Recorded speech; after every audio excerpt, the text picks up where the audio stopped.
सोलापूर जिल्ह्यातून एक महत्त्वाची प्रशासकीय बातमी समोर येत आहे। राज्य शासनाने सोलापूर जिल्हाधिकारी पदावर मोठा बदल केलाय।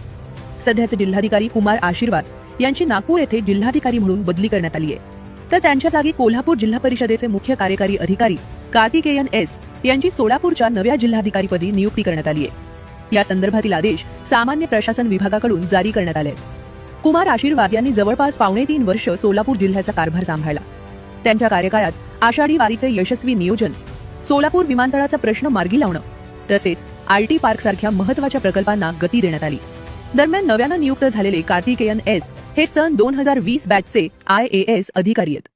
ते यापूर्वी नांदेड जिल्ह्यातील किनवट येथे प्रकल्प अधिकारी म्हणून कार्यरत होते। तसेच ते सनदी लेखापाल म्हणजे चार्टर्ड अकाउंट असून आर्थिक नियोजनात त्यांचा विशेष अभ्यास आहे। आता सोलापूर जिल्ह्याची जबाबदारी स्वीकारताना सुरू असलेल्या विकास प्रकल्पांना गती देणं आणि नवीन योजना प्रभावीपणे राबवण्याचे मोठे आव्हान त्यांच्या समोर असणार आहे। सोलापूर जिल्ह्यातील प्रशासन अधिक गतिमान होईल अशी अपेक्षा व्यक्त केली जाते।